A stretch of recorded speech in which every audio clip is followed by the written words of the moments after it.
हर भक्त के मन में कभी ना कभी जरूर आते हैं। महाराज, क्या आपने कभी यह सोचा है कि हम रोज भगवान की पूजा तो करते हैं, लेकिन क्या हम सही तरीके से करते हैं? क्या मूर्तियों को रोज स्नान कराना वास्तव में आवश्यक है? क्या दीपक और घंटी को प्रतिदिन धोना सही है या नहीं? क्या दीपक से अगरबत्ती जलाना कहीं पाप तो नहीं है? क्या एक ही कमरे में मंदिर रखना उचित है? और यदि घर छोटा हो तो किन देवी देवताओं को अपने पूजा स्थान में अवश्य रखना चाहिए? यह वे प्रश्न हैं जो लगभग हर भक्त के मन में कभी ना कभी अवश्य आते हैं, लेकिन संकोच के कारण पूछ नहीं पाते हैं। तो महाराज, आज हम इन्हीं सवालों के उत्तर देंगे, लेकिन उससे पहले वीडियो को लाइक करें, चैनल को सब्सक्राइब करें और कमेंट बॉक्स में ओम नमः शिवाय या हर हर महादेव जरूर लिखें। अब महाराज, कई लोग डर के कारण पूजा करते हैं। उन्हें लगता है कि यदि पूजा में थोड़ी सी भी गलती हो गई तो भगवान नाराज हो जाएंगे। वहीं कुछ लोग ये सोचकर बिना नियम के पूजा करते हैं कि भगवान तो केवल भावना देखते हैं। लेकिन महाराज, शास्त्र ये बताते हैं कि भावना के साथ साथ मर्यादा और विधि का भी विशेष महत्व है। जैसे माता पिता अपने बच्चे का प्रेम समझते हैं, लेकिन साथ ही अनुशासन भी सिखाते हैं, ठीक वैसे ही भक्ति में प्रेम के साथ नियम भी आवश्यक हैं। नियम डराने के लिए नहीं, बल्कि संतुलन बनाए रखने के लिए होते हैं। तो महाराज, सबसे पहले उस स्थिति की बात करते हैं जब घर छोटा हो। मान लीजिए आपके पास केवल एक ही कमरा है, आप किराए के मकान में रहते हैं या छोटे फ्लैट में रहते हैं। उसी कमरे में आपको सोना भी है, खाना भी बनाना है और पूजा भी करनी है।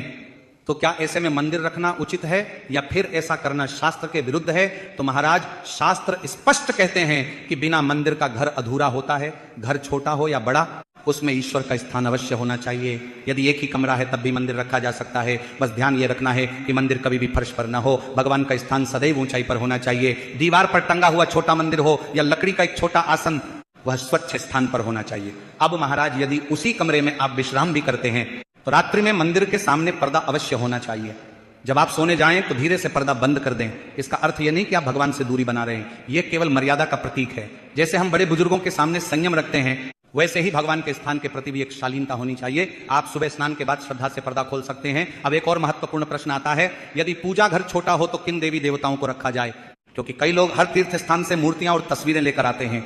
धीरे धीरे मंदिर भर जाता है, लेकिन नियमित पूजा नहीं हो पाती। ऐसी स्थिति में मन में अपराध बोध भी आने लगता है। तो महाराज, शास्त्रों में पंचदेव पूजन का विशेष महत्व बताया गया है। यदि इन 5 प्रमुख देवताओं का पूजन किया जाए तो अन्य सभी देवताओं का आशीर्वाद भी प्राप्त होता है। सबसे पहले स्मरण किया जाता है भगवान गणेश का। किसी भी शुभ कार्य की शुरुआत उनके बिना पूर्ण नहीं मानी जाती है, इसलिए गणेश जी की प्रतिमा या तस्वीर अवश्य होनी चाहिए। इसके बाद भगवान शिव का स्थान आता है। शिव सरल हैं, शीघ्र प्रसन्न होते हैं और अल्प पूजा से भी कृपा करते हैं। घर में छोटा शिवलिंग या शिव जी की तस्वीर रखना भी शुभ माना गया है। तीसरे स्थान पर भगवान विष्णु का स्मरण घर में स्थिरता और संतुलन लाता है। पालनकर्ता स्वरूप होने के कारण उनका पूजन जीवन में धैर्य और शांति देता है। चौथे स्थान पर माता लक्ष्मी का पूजन समृद्धि और सौभाग्य का कारण बनता है। जहां स्वच्छता और मर्यादा होती है, वहीं मां लक्ष्मी का स्थायी वास होता है।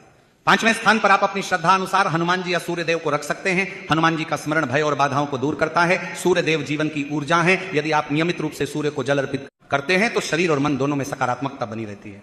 अब महाराज, यदि मंदिर छोटा है तो इन्हीं तक सीमित रहना ही श्रेष्ठ है।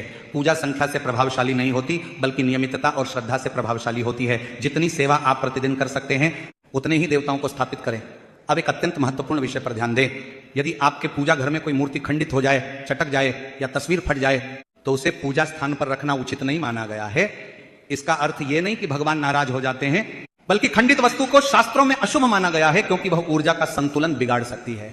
ऐसी मूर्ति या तस्वीर को कभी भी कूड़े में नहीं फेंकना चाहिए। उसे स्वच्छ कपड़े में लपेटें, श्रद्धा से प्रणाम करें और फिर किसी बहते हुए जल में प्रवाहित करें। यदि नदी पास न हो तो किसी स्वच्छ जलाशय में प्रवाहित करें। अब महाराज, हम उस विषय पर आते हैं जिसके कारण यह पूरा संदेश देना आवश्यक हुआ। बहुत से घरों में एक परंपरा बन गई है कि रोज सुबह सभी मूर्तियों को उठाकर पानी से स्नान कराया जाए। कई लोग तो साबुन तक का उपयोग कर लेते हैं। उन्हें लगता है कि जितनी अधिक सफाई उतना अधिक पुण्य। लेकिन महाराज, यहां एक बहुत बड़ा भ्रम है जिसे समझना आवश्यक है। शास्त्रों के अनुसार सभी मूर्तियों को प्रतिदिन स्नान कराना आवश्यक नहीं होता है। केवल कुछ विशेष स्वरूप ऐसे हैं जिनका अभिषेक करना उचित माना गया है। जैसे घर में स्थापित छोटा शिवलिंग हो तो उसे प्रतिदिन शुद्ध जल अर्पित किया जा सकता है। शालिग्राम जी हो तो उसका भी जल से अभिषेक किया जाता है। और यदि किसी भक्त ने बाल स्वरूप लड्डू गोपाल की स्थापना की है तो उनकी सेवा में स्नान, वस्त्र परिवर्तन और भोग का विशेष नियम माना गया है। लेकिन इसके अतिरिक्त अन्य देवी देवताओं की प्रतिमाओं और तस्वीरों को प्रतिदिन स्नान कराना आवश्यक नहीं होता है, क्योंकि महाराज, बार बार पानी से धोने से मूर्तियों के खंडित होने का भय रहता है। पत्थर मिट्टी या संगमरमर की प्रतिमाएं समय के साथ चटक सकती हैं, रंग उतर सकता है, और यदि प्रतिमा खंडित हो जाए तो फिर वह पूजा के योग्य नहीं रहती हैं। इसीलिए अन्य देवी देवताओं की तस्वीरों और मूर्तियों के लिए केवल जल का हल्का सा छींटा देना, स्वच्छ कपड़े से पोंछना और फूल अर्पित करना ही पर्याप्त माना गया है। पूजा का अर्थ यह नहीं कि हम भगवान को बार बार स्नान कराएं। पूजा का अर्थ है स्मरण, सम्मान और समर्पण। अब महाराज हम शिवलिंग की सेवा को थोड़ा विस्तार से समझ लेते हैं। यदि आपके घर में भी शिवलिंग है तो वह बहुत सौभाग्य की बात है, लेकिन महाराज ध्यान रखें कि घर के लिए शिवलिंग छोटा ही होना चाहिए। अंगूठे से बड़ा शिवलिंग घर में स्थापित करना शास्त्रों में उचित नहीं माना गया है। बड़े शिवलिंग की स्थापना मंदिरों में की जाती है, जहां नियमित विधि से विस्तृत पूजन संभव हो। घर में सरल पूजा ही श्रेष्ठ है।